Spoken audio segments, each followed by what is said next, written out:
Hello everyone. In this lecture, I will go over the basics of linked lists, stacks and queues in Python. So these are called as data structures. So we come to the first, linked list. So what a linked list is it basically like a list, but when you create a list, your computer assigns a continuous block of memory. But what if your computer didn't have a continuous block of memory big enough to fill your list? What if it had several small empty spaces in its memory? Then you would use a linked list. So a linked list is made up of multiple nodes.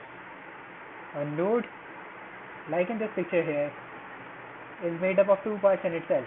It has a data and then it has a next part which points to the next node in the linked list. The first node in the linked list is called the head and it points to the first actual node which has data in it. So now we come to its Python implementation. So we create the class node and that has the init function, init method which takes as input the data. So now we create a node with its self.data equal to data which we supplied before, and self.next points to none for now.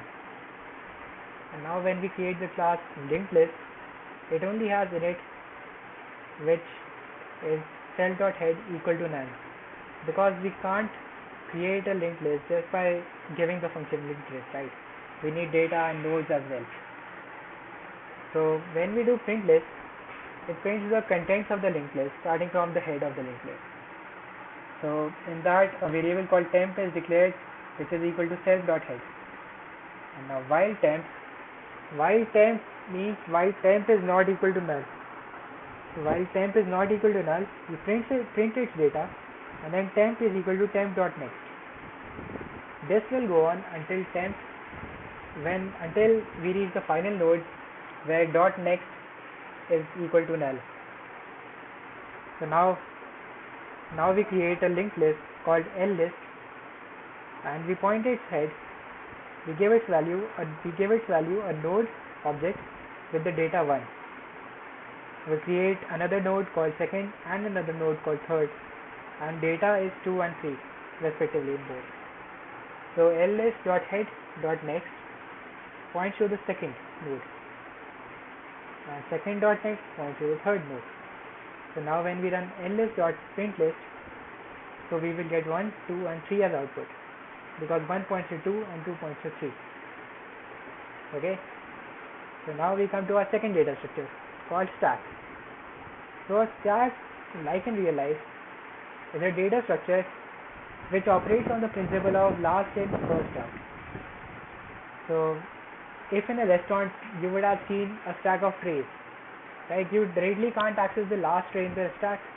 You would have to remove the first, the second, the third and so on until you reach the final. So that's how a stack operates in Python as well. Insertion and deletion happen on the same end. So you push an element into the stack and then you pop an element from the stack. Push means to add an element and pop means to retrieve an element. And the top function just tells you the top item in the stack. So now when we initialize a stack in Python can be seen like a list. That's why the variable stack is equal to an empty list for now. So now we push elements using the append function. So start.append A, start.append B and start.append C. So here we are adding ABC characters to our stack. When we print initial stack, we will get A, B and C. Now when we pop elements, so if you remember, we pop in LIFO, last in, first out order. So when we write stack.pop for the first time, we will get our output C, because C was the last element added. Stack.pop will give B and stack.pop finally will give A. Again, finally, stack elements, when the elements are all popped, print stack, you will get an empty list. Again, final data structure for now, queues. So queues is exactly the opposite of stack. It's first in, first out. So like in real life, a queue operates on the principle of first in, first out. So for example, you are in a queue for an amusement park ride. So let's say you want to ride the roller coaster. So 10 people queue up. But the person who was the first in the queue will be at the head of the queue and will be able to enter the roller coaster first. Okay. So the enqueue operation adds elements to the queue. Dequeue operation removes elements from the queue. Rear and front give you the last and first elements. Its Python implementation again is using a list. So queue equal to an empty list. We append A, B and C again. So print initial queue. Print queue we will be able to see A, B and C for now. So now when we use queue.pop, and here we are using queue.pop0. So this pop0 removes the first element from the list. Here the list is queue, so queue.pop0 will remove the first element from queue list. Okay, so we will get as output A. Queue.pop0, now B is the first element, so we will get as output B. And finally queue.pop0, C is the only element left, so we will get C. Okay, and after removing all the elements, we will get an empty list. Pop also removes the elements as well as it prints the values.